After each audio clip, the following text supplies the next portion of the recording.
in this video lecture we are going to discuss about the nerve supply of the stomach. With the stomach is supplied by a sympathetic nerve and the parasympathetic nerves. So sympathetic nerve derived from the T6 to T10 of the spinal cord and supply via greater splanchnic nerve, celiac and hepatic plexuses. Now, parasympathetic nerve derived from the vagus or vagi through esophageal plexus and gastric nerves, anterior and posterior. So, first, the anterior gastric nerve gives hepatic branch.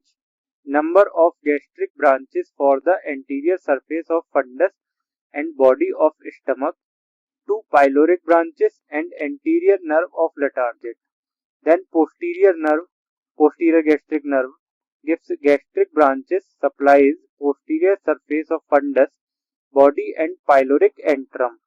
Then celiac branch for celiac plexus and posterior nerve of Latarjet. Now the sympathetic nerves are nerve is vasomotor, motor to pyloric sphincter and inhibitor to rest of the gastric musculature. Carries pain sensation. Then the parasympathetic nerves are secretomotor and motor. Stimulation causes increase in motility, promotes gastric emptying and inhibitor to pyloric sphincter.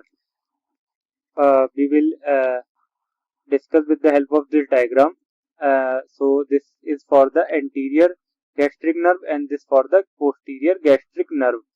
So as we had already discussed that anterior gastric nerve gives a hepatic branch, pyloric branches, 2 pyloric branches and anterior nerve of Latarjet.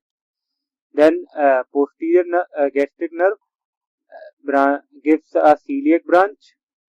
This is celiac ganglion and posterior nerve of Latarjet.